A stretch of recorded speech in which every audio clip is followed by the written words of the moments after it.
Yeah, so if you are an artist, this has been a really bad week for you, and I want to promise you that it's going to get worse.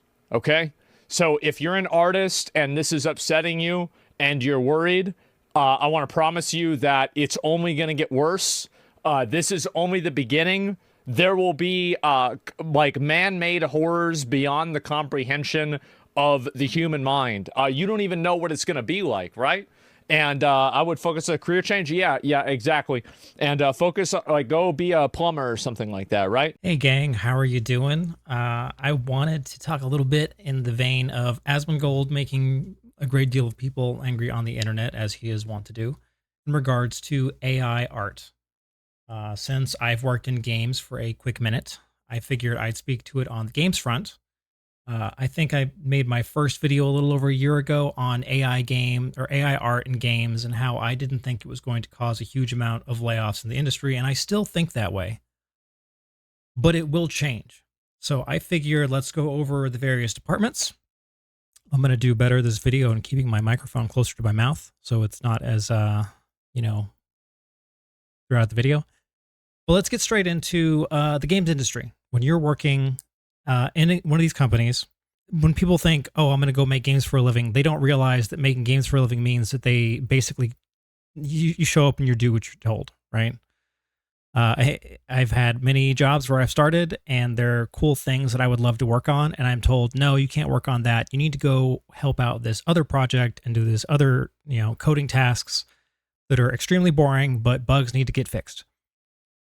Now, on the programming side, as it comes to AI, as that is kicked off, this has been a huge productivity boost for programmers. We have things like GitHub and Copilot, where you can put in basic small prompts through code comments, and it will give you suggestions on what you should do. It's pretty good for busy work. I've used it. I tried to use it to learn a lot of the basics of programming in terms of Unreal Engine. That was a great start. As time has gone by, a lot of the bigger models like ChatGPT and XAI, Grok, have gotten a lot better in giving advice for various things. You can take a lot of scripts that would have normally taken you several hours and say, hey, I need to do, like, these are the parameters that I need to have this built with. Can you build it for me? And it'll largely just work for a lot of these things if they're simple enough. So you don't have to go through these things where you're just Googling for like an hour to figure out what you need to do to solve a problem. For the programming side, we all look at this and we say AI is such a huge boon to us, because we are able to get a lot more work done instead of us spending a lot of time Googling a bunch of BS that, like, have someone walk by and be like, why aren't you coding? And it's like, I need to figure out why this is wrong. So I'm looking through like 30 Stack Overflow articles, and you find the answer into some random question. It's not even the selected answer. It's like the 8th comment down. Some rando's like, yeah, I just put in these 2 lines of code, and you're like, thank God for this random guy 6 years ago saved my life. For the art side, there is a shift in terms of what a lot of expectations are for art. I have worked with teams where we have had traditional artists, people where the only tool that they know how to use is Adobe Illustrator. Those folks are worthless. They don't know how to take their art and put it in any game. They don't know how to take their art and break it down into layers in a way where it can easily be exported. They tend to rely on people that are more technically apt, or like tech artists, to come in and basically do the part of their job that's actually with value. Because anyone can make art. I can make art. It's garbage, but even I can do it. But there is a difference between making something that is art and then making it in a way where you can put it inside of a game. You need to follow certain parameters. You need to build it fast, ideally, for any of these companies. Like, the faster you can build your art, the better. And you need to be able to ideally say, I know how to put it into the game. I know how to build it in a way that is performant, where it's not going to slow things down. If you have these skills as an artist, having AI come in the games industry at least, is kind of great, because you can do things like generative fill to like kind of make your workflow a little faster. Because in games, like we're constantly like, there's never enough time in games, like ever. Like you'll have some times where you're like, I think we're ahead, and then you're like, never mind, lol, and then you're spending like 60 hours in a week trying to fix something because you have like the timelines are really hard sometimes. But I want to point out, like, those are the two big things for games, right? You got your programming, you got your art. Since we're talking about this largely from a AAA setting, where we are having a lot of concerns where these big companies are coming in and they are trying to replace a lot of people with AI. And it's pretty understandable in a lot of cases that we've seen. Right now, there is, hold this up here. I've been going over a series of videos by Hiro Hey in regards to voice actors in the Genshin community that are attacking other voice actors. They are some Japanese voice actor got hired to replace somebody, and they are going, like, they're sending their fans after this other voice actor and attacking them because they're not a union voice actor. And the whole thing for this whole strike for these voice actors is they're like, well, we don't want our voices used in AI.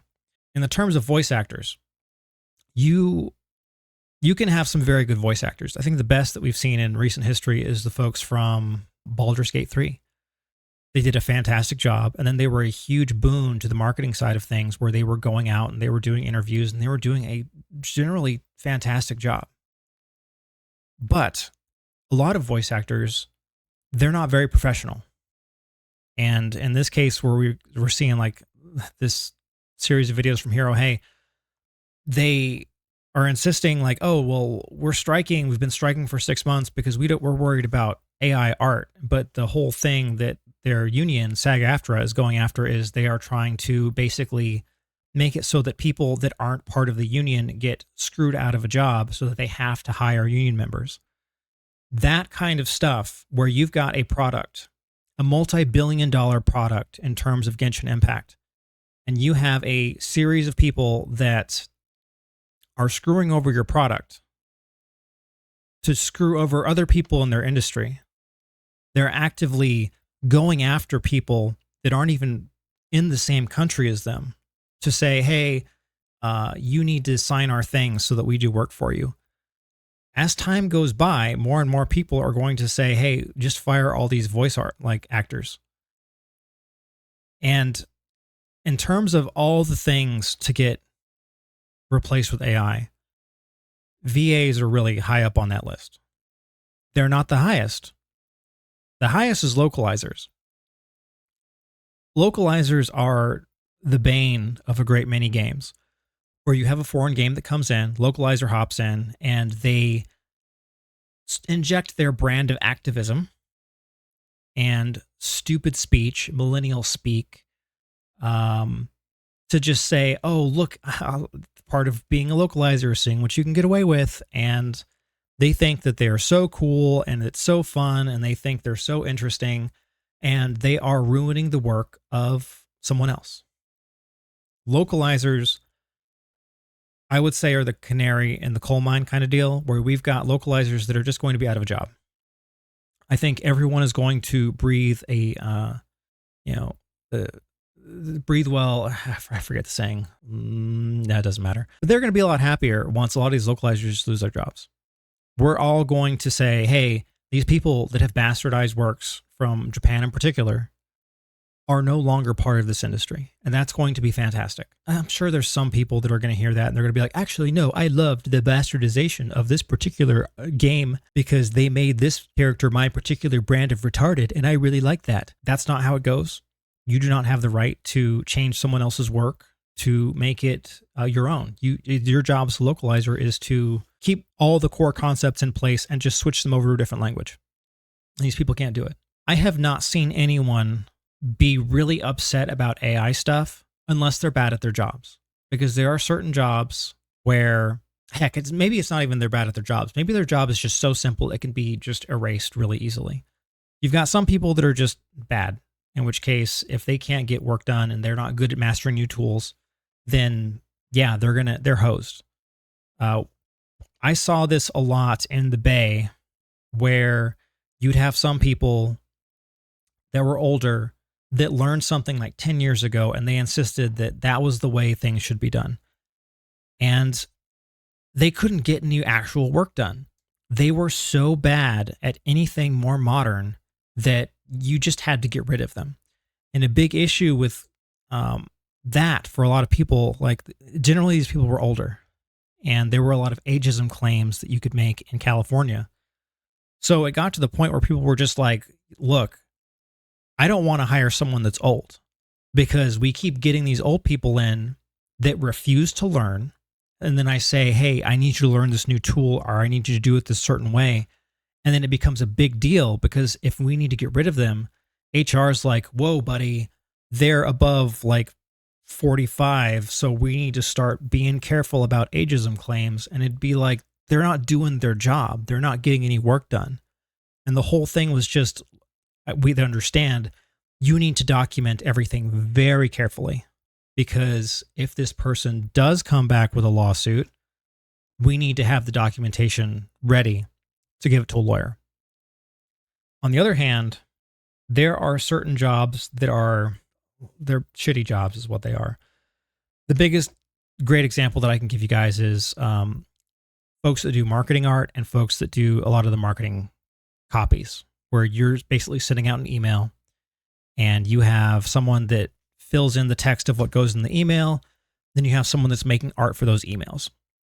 A lot of the marketing artists I've worked with have worked really crazy hours, because they constantly get a lot of feedback and they constantly have to get their work ready so it can go into an email or some kind of push notification or a Facebook post or whatever it is for the various avenues in which the marketing team is sending out notifications.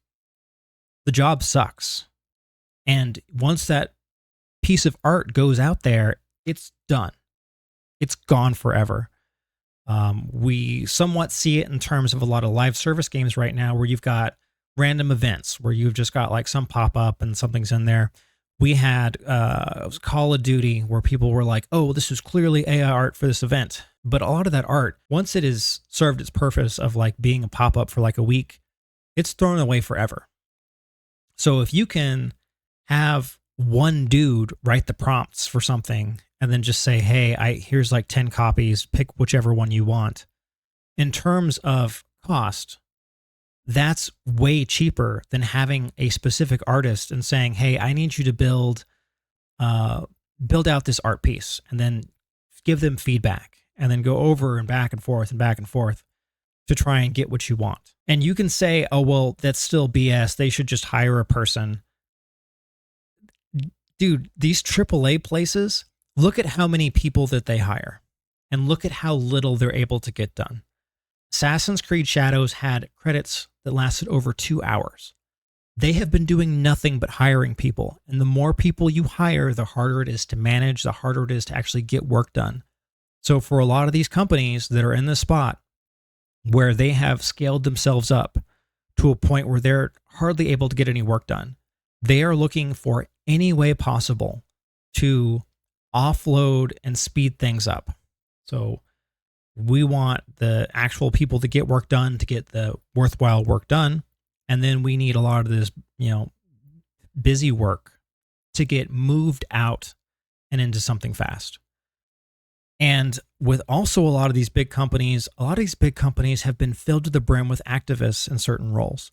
We see it mostly in the writing departments. We see it further down in a lot of the designers. We see it in the art department sometimes. And there are engineers that do that. We usually see that in the open software space. We saw it in like Godot when they like went weird last year. But yeah, it's not uncommon to have a major game company where you've got these activists in there where their number one priority is not to get things done for the game. It is to push their brand of activism. You've got companies that are like, look at this all-female writing team, and we're so proud of it. And it's just 6 dudes in a dress. And it's like, wow, yeah, these men are going to tell us like some female empowerment story. I'm so excited. And then those stories are ridiculed because they're garbage, because they're not a story that anyone wants to hear. These people are self-inserting to tell their own story. And then, the games journalists come out and they're like, you're just a bigot for hating this game. And then suddenly they're like, oh yeah, this studio shut down because of the chuds. We've got designers that went in and they thought all of the characters for Concord looked fantastic. They were so proud of themselves. They put buttons in the credit screens so that you could celebrate for the devs and give them oh, you guys did such a good job. Garbage. They all lost their job. They didn't do a good job. You've got some art departments like the folks that were building Avowed. They went in, they were making a game. No one heard much about it since the first trailer came out. And then this moron art director decided to go on a tirade on social media saying how much he hated Elon Musk. Then it came out when people looked further that he actually also didn't like white people and thought white people should get removed from the games industry. That was the first time a lot of people heard about Avowed, that whole thing. And all of these cases, they push people away from buying the game. They make people less inclined to pick it up. And we are in a spot in the industry where you need to sell as many copies as physically possible. You cannot have minor scandal after minor scandal coming up because that's going to push people away. And if it means it only pushed away 10% of the people, that could be the difference between you staying in business or not. Assassin's Creed Shadows, by all the metrics that we have, is okay.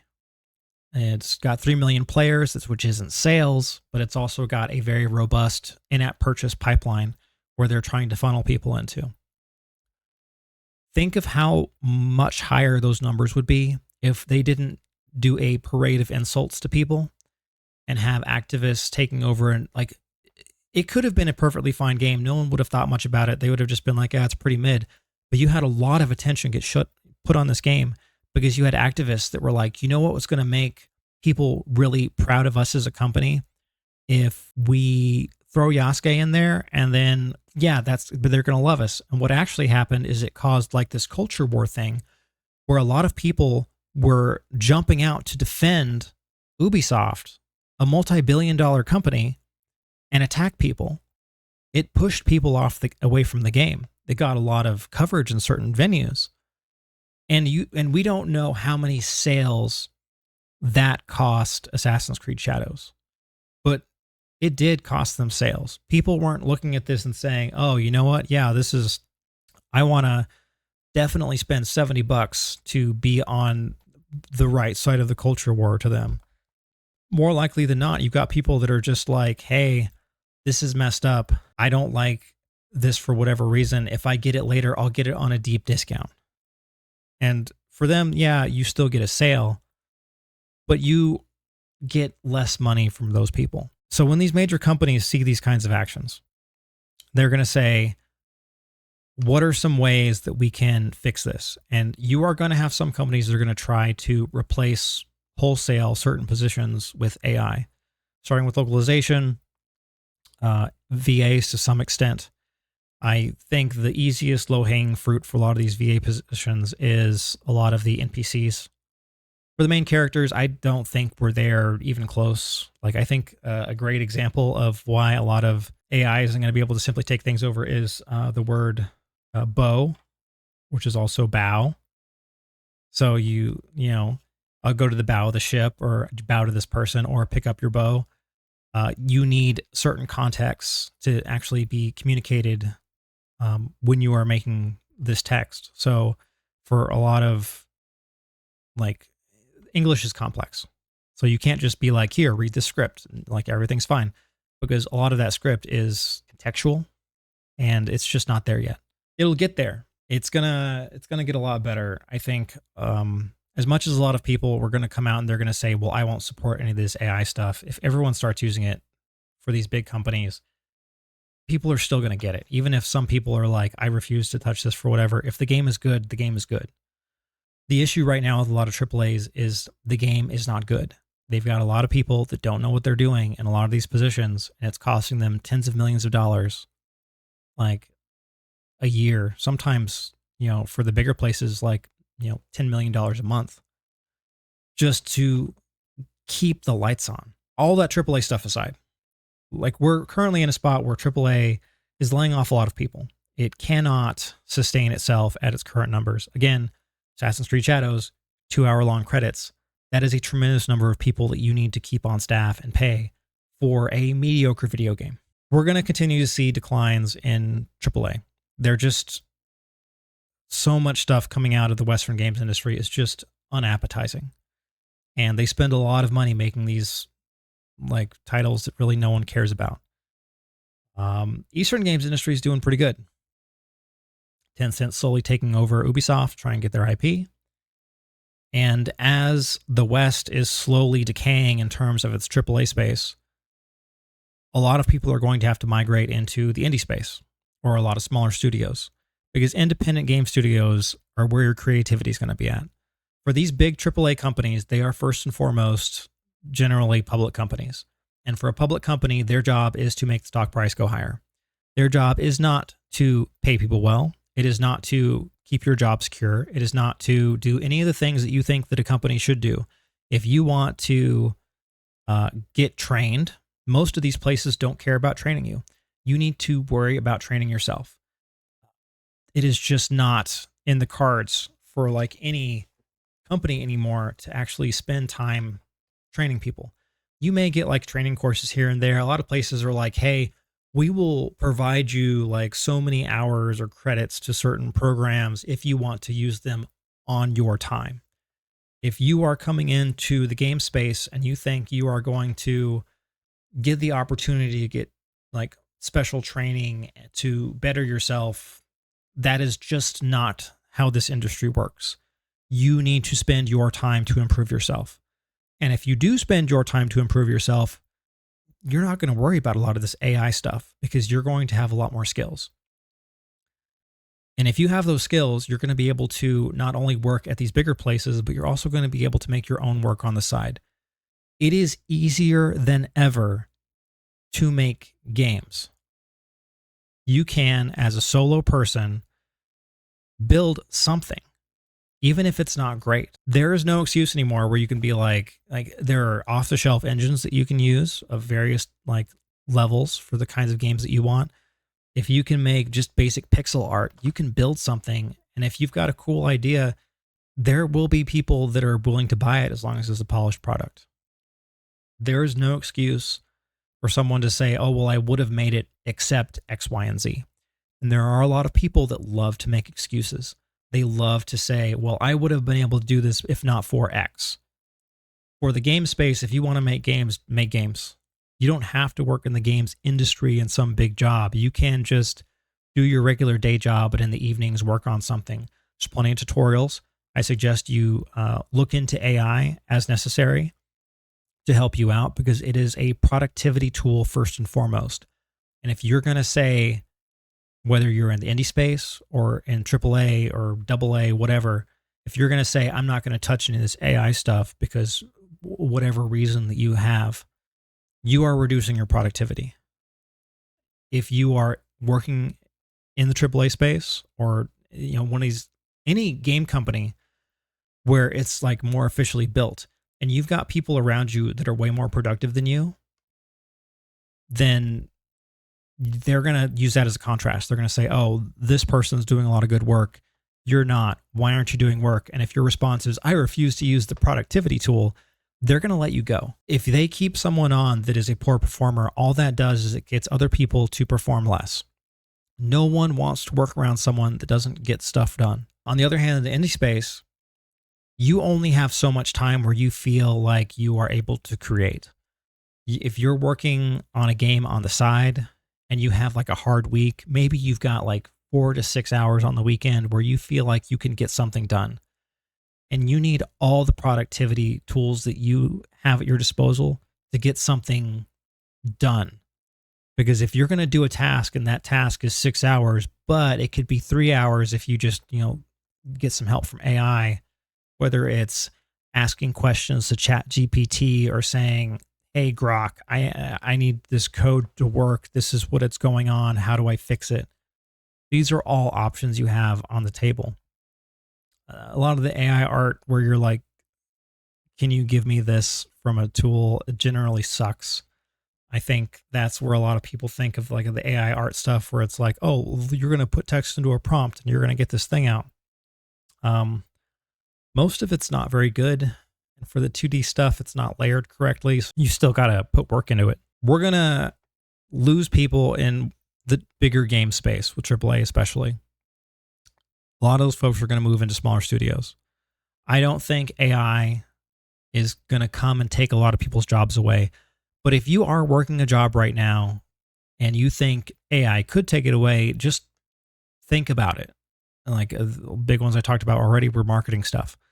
If you are in one of those marketing spaces, you need to find a new skill set to work on. That's not going back in the back. That is going to get replaced.